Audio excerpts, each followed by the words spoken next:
Welcome to the Dr. Lamb Show. I'm Dr. Carrie, and I have Renee Jones with me. She spent 40 years on the diet yo yo until she learned to overcome emotional eating to help her lose weight and keep it off since 2012. Has a master's degree in marriage and family counseling, a clinical residency, and also did a TEDx talk. And she utilizes a lot of traditional and contemporary models to help with relaxation and win at losing extra weight. So I love this slogan of hers: when we face our stuff, we no longer need to stuff our faces. A lot of our um, patients have issues with losing weight, and a lot of times it is related to stress or emotions. So I'm so glad you're here that we can talk to you about this. Thanks for So, having me. yeah, so great. How did you actually come to do this overcoming emotional eating? What was your journey like this whole Mm.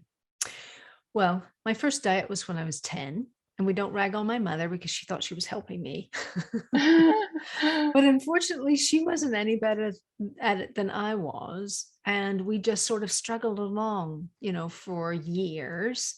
And finally, on New Year's Day of 2012, I was staring down my 50th birthday. And I thought, if I don't lose it before I turn 50, it'll never happen. Okay, I didn't know much then, but We say that for every year, right? If we don't lose that for him by this time, yeah. there you Mhm. go. There you go. Absolutely. So I started out on my diet as usual, January 1st. And 2 weeks later, I had to start again. And 1st of February, I had to start again in March. And by April, I actually had to buy a bigger size. And I hadn't been that size in years. And I thought, this is going the wrong direction. Definitely. So I got on the internet to do some research and I didn't find so much that was helpful. Only eat when you are hungry. Really? Yes, thank you. That's good. I'm sure that helps. But I stumbled across this lady who had a coaching practice and she had a course you could buy. And I thought, okay, we'll go through that. And it had some good information for me. And it kind of helped me be aware that, oh, okay, it's emotional eating that's driving this problem. And there are particular foods that make it worse. So I worked Mm, with her for a while and we talked about weight for a while, but then we got into all the other stuff that drives the behavior. mm. And it made such a difference to me. And I reached my goal weight the week before my 50th birthday. And You I did have it. been there for 9 years. Awesome. Yeah, Yeah. So what you said was not only focusing on the weight and the numbers, but the baggage that comes with it, right? exactly. Emotions. The Yeah. emotional Tell us a baggage. little about more about that. Well, anytime you get really stressed, we're trying to soothe ourselves, or we Mm, get upset or frustrated or mad or sad. It's like we want something to soothe ourselves. And food is easy. And it comes from birth. Because if you think about it, when a baby cries, we put something in their mouths. In fact, yes. I have this little thing, this pacifier. Pacifier. And I actually taped that to my refrigerator when I was trying to lose my weight because I thought that's all you want.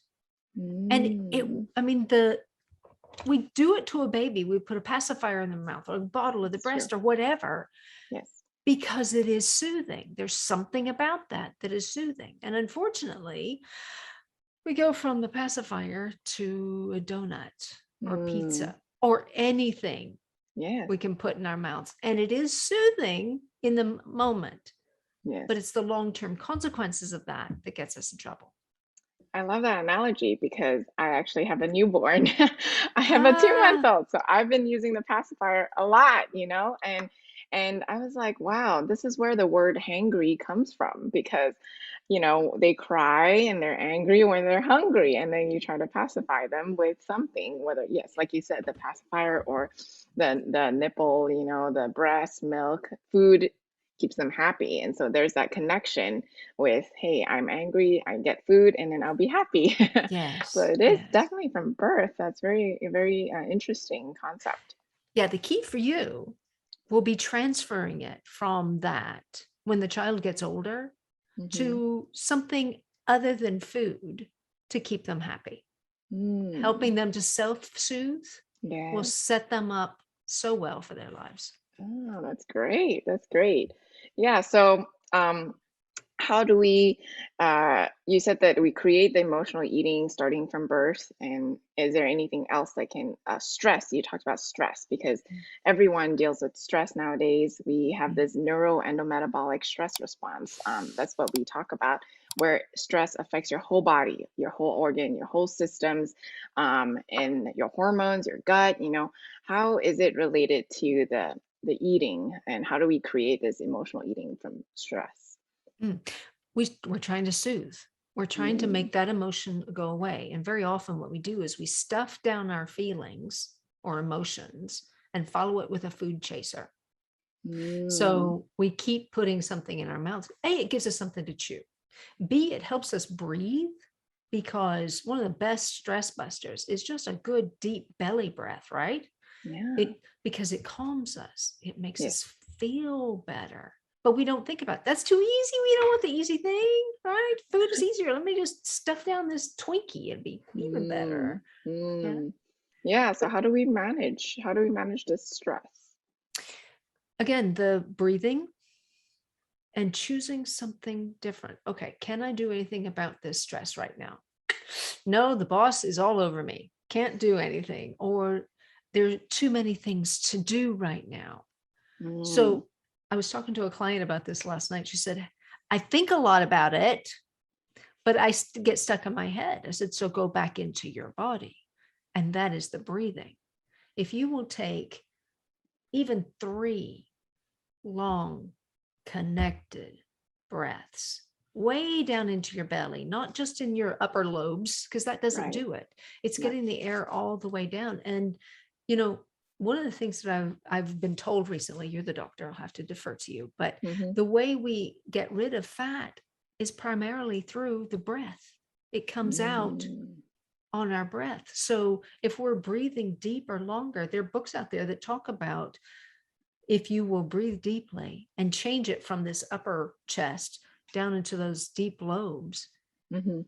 then you will expel more and you don't have to do as much work to lose the Mm-hmm. weight. But Yeah, I it's also definitely, relaxing.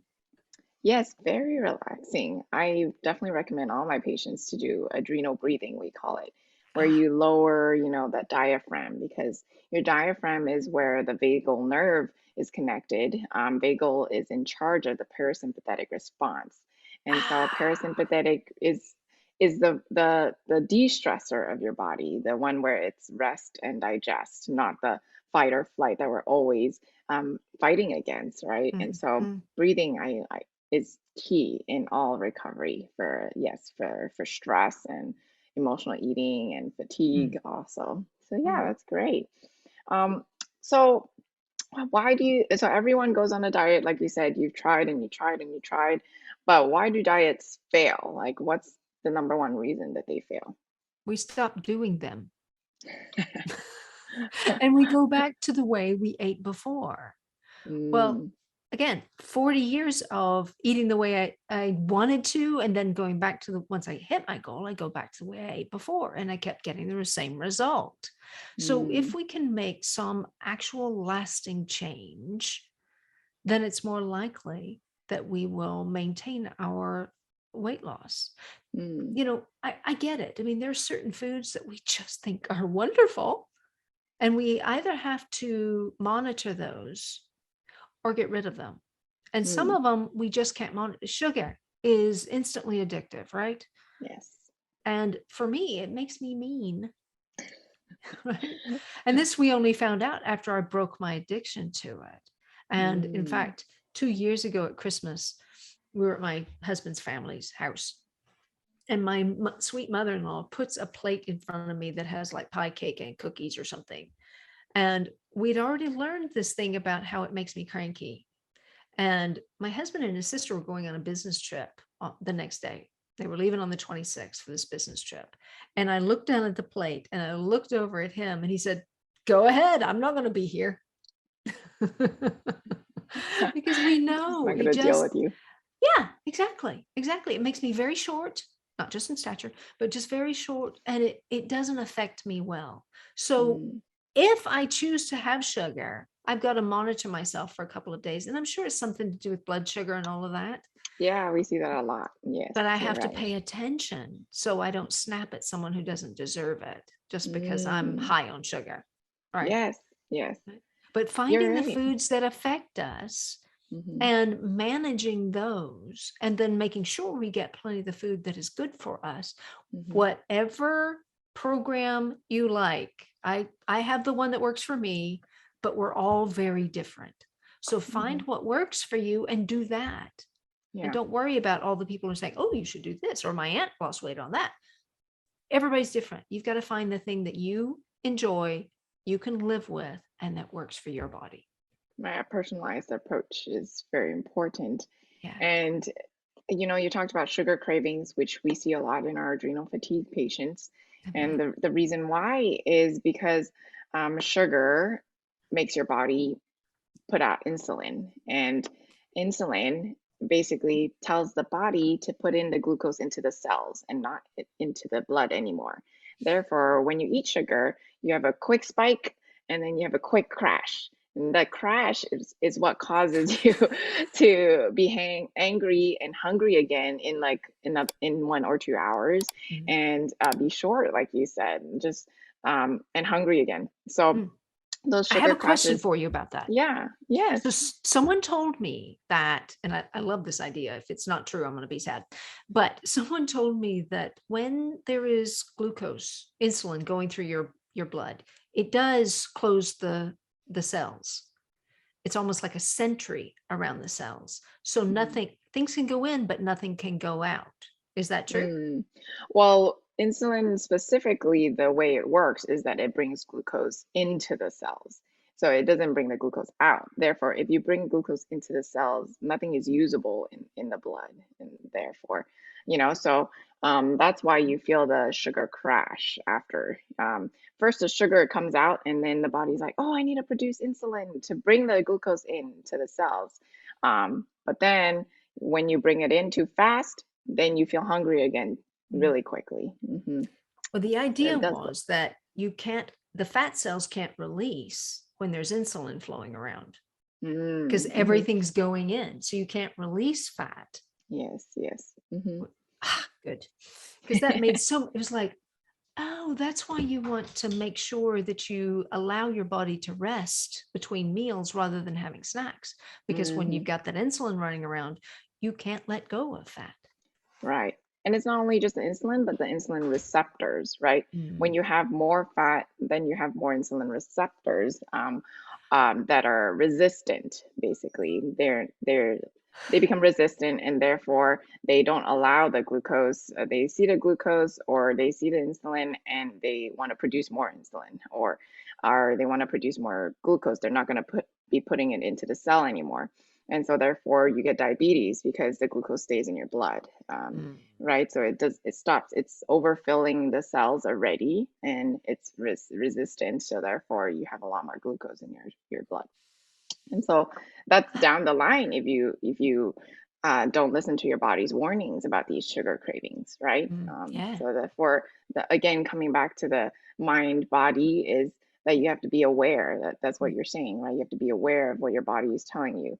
So how do you overcome these cravings or be faithful to your goals? Oh, there are a number of ways. A, find what's driving the behavior. What is it that's upsetting you? How can you, what of your baggage is jumping up looking for attention when you Mhm. are trying to stuff it down again? Because if we don't pay attention to that, it can become grief or depression. And we don't need any more of that, right? So, one of the things that I do is I help my clients. I have a 3-step process. Your body, finding what works for your body is key. And I have a process that I go through that helped me find what I needed from my body. Even a color coded chart was great. And then unpack some of the baggage because your baggage affects everything that you Mm. do, right? So if we can unpack those experiences you had, take them apart, look at them, unwind the things that are keeping you strapped down, then you're going to be able to be the third step of reconnecting with your best self. Because I don't know Mm, about you, but when I'm in my best self, I make better choices. yes. I'm not making a choice based on, I feel upset today. I feel sad today. I'm stressed. I just want to eat. It's like, okay, I'm stressed. What else can I do? Yes. Finding the tools to be able to recognize first, right? And then say, what can I do now that I know I have this baggage? Yeah. Yeah. Yeah. Because I already know what happens if I keep going down the road that I was going down. I'm going to keep gaining weight. I'm going to get diabetes. I'm going to lose toes and limbs and all the rest of it. I might die early. I might stroke out. And none of those are acceptable to me. Hmm. So if we find other alternatives, then we will not only live longer, but live better, live well Mm, for our yes, lives. that's great. Yeah, we all want to have that anti-aging, live optimally, good life that is functional and not Mm, just in a wheelchair or something like mm. that, right? Or So, not just stuck in depression yes, yes. or that drive with those cravings. Because here's the thing, a craving is telling you something. I mean, when you were pregnant, you probably had cravings, right? For Hmm. things that your body needed. Yes. Now, those are valid, but there are also those cravings just because our body wants what it wants. And 6 years ago, I gave up sugar. And it was hard because I was a sugar fiend. You put sugar on everything, Yes. right? Yes. So what I did was I made a rule for myself and I said, okay, I only have sugar on Sundays just to try to cut it back. Hmm. And along about Wednesday, I might have been standing in my pantry staring down some chocolate chips that were left. But I was saying, I only have sugar on Sundays. Yes. Yes. And I made it through to the following Sunday. And I thought, okay, some of it is just breaking the habit of it. Hmm. And Hmm. about a month later, I did this thing at a hospital on a Sunday afternoon, and I would have like a cup of tea and one Reese's, like one little Reese's peanut butter cup, not like 6 gallons of ice cream or something, but I'd have this one thing. And then I'd leave about 3:15 and I'd get there about 3:45. And I hit the door and the sugar, boom. And the receptionist was like, Renee, are you okay? I said, I don't know. I think the sugar just kicked in. And it made You're it not very used to it. Yeah. clear to me what sugar was doing to me. Mm. And I just let it taper off. But I told my in-laws, because they like sugar. Of course we do. And I said, no, I only have sugar on Sunday. She said, really? And then they came to visit once and it was like a Wednesday afternoon. She said, oh, let's go get some ice cream. Oh, wait, you only have sugar on Sundays. Mm. It was a rule that I could share that people could understand, They keep you accountable too, right? keep me Yeah. accountable, Hmm. and allow me off. Because you know how sometimes people are like, oh, but just this one won't hurt. Mm. Oh, no, just one will hurt if you're Yeah. not ready for it. And if you No, save exactly. it, then you enjoy it more. You pay Mm. attention to it. And Hmm. what I tell clients is, okay, if there's a food that you just have to have, you're gonna go crazy if you don't. Hmm. Okay, maybe it's time to have it. So put a tablecloth on your table, maybe candles, a plate, a nice glass, fork and knife, spoon, whatever the appropriate thing is, and sit down at your table and only focus on the food so that you can truly enjoy it. Enjoy every bite, squeeze every bit of flavor out of it. Because if it's that important to you, pay attention Mm. because it's going to have an effect and it better be worth it. Just eating Mm. it over the trash can so you can throw away the wrapper without anybody seeing, that's not going to work for you. Eating it over the sink, that's just sneaking food. So if it's that important to you, take the time to enjoy it. Great. Mindful eating, right? Mindful eating. And it Yeah. makes a difference, doesn't it? Hmm. I mean, Hmm. think about I mean, we have the movies and the popcorn and all the rest of it, right? And you can be 5 minutes into the movie and all the popcorn's gone because you weren't paying attention. You're Yeah. just, wow, this is Yeah. really good. Yeah. Whereas if you actually enjoy every bite, you notice that you've had it, Hmm.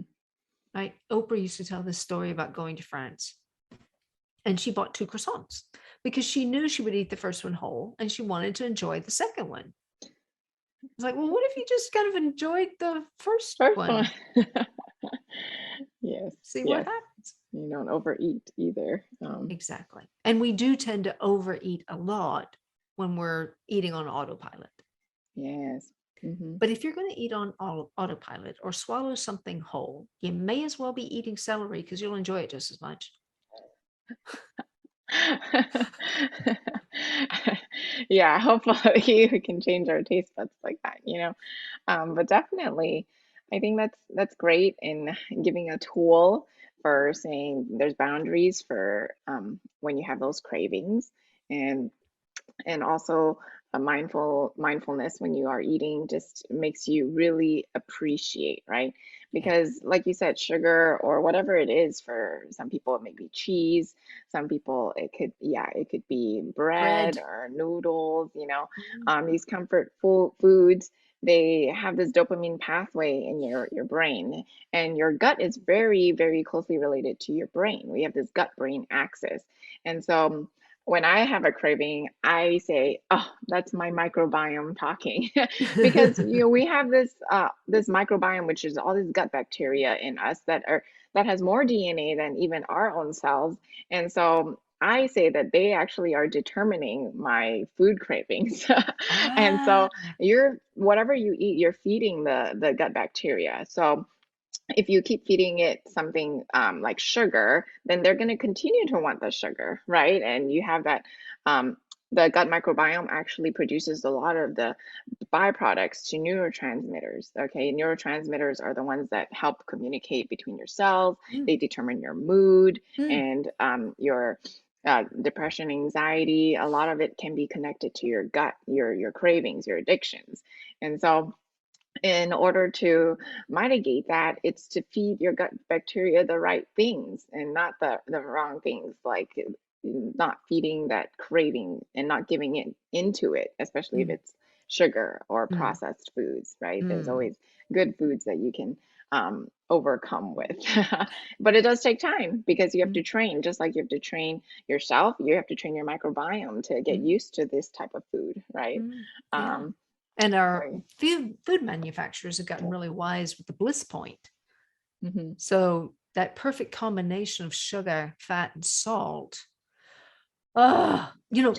Mother-in-law sent home something with my husband one time, and it was a really large container of salted roasted nuts. And he put it on the island. I was like, oh, no, no, no, no, no. Take that upstairs or take it to the office. Do not leave me alone with that. So he did. And then he was going on a trip and he brought it back down and put it in the pantry.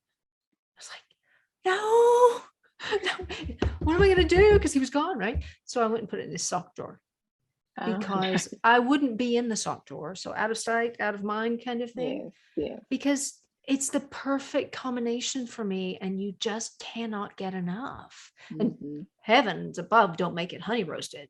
I Hmm. mean, but it's what they figured out about us, Hmm. and they gave us what we said we wanted, Hmm. but that's why we can't eat just one or two. We've got to keep eating until we're either sick or it's gone. Yeah, so I like that tool where you said you just put it away, right? Mm, That's also another way someone can overcome their cravings is, hey, have someone put it away or you put it away and try to distract yourself, right? yeah. And Well, and overcoming emotional eating isn't really hard, but we do have to get the hang of it. And hang is an acronym. mm, So the H, am I hungry? And if you are, well, yeah, you probably need to eat something, or say, I can wait till dinner. And then the A is attraction. What is the attraction to food? What's going on? What just happened? What are you remembering? Who gave you the food that you're craving? What is attracting you to that particular food? hmm And then the N is need. What is it that you actually need? Do you need a hug? Do you need to talk to a friend? Do you need to play with the dog or stroke the cat or go for a little walk? Just get some air. What do you need? And the G is go. Go get that, because that will satisfy you more than that food ever possibly could. Mm, that's great. That's a great acronym. Okay, can you say it again? H. Sure. Get Hungry. the Am I hang of it. hungry? I'll get the hang of Hungry, it. Am I attraction. hungry? What is actually attracting me? What do I actually need? Yes. And go get what I actually need, There you right? go. Yeah. Oh, that's really great. Really great. Thanks so much, Renee. We really have gone through so much about overcoming emotional eating, how to really lose the weight and maintain the loss, right? How to find what can um, how to find what drives a person to comfort and to stress relief and to distract yourself from that by getting a hang of it. Um, if people want to get a hold of you, what's the best way that they can you provide coaching, right? Yes, yes. And coaching with a little bit of counseling, because all of that stuff that we go for, there's usually a reason for it. And if we can unwind it, you can be free of it. Mm-hmm. Go to packyourownbag.com or follow me on Instagram or Facebook at Pack Your Own Bag. That's great. That's great. I'll definitely be sending some people over. You're Thank you. located in Texas, but do you I'm do in. tele? Oh, yeah. I've got clients all over the world. Perfect, perfect. We do too. So you can definitely network and help a lot of people overcome their emotional eating. There you go. So Thank you. thank you for being on the Dr. Lamb Show. We're here to empower people to take control of their health. If you liked Renee, go find her at her website. And if you want to subscribe for more shows, definitely hit the like and subscribe button and the bell to know what episodes are coming out next. So hope to see you next time. Thank you.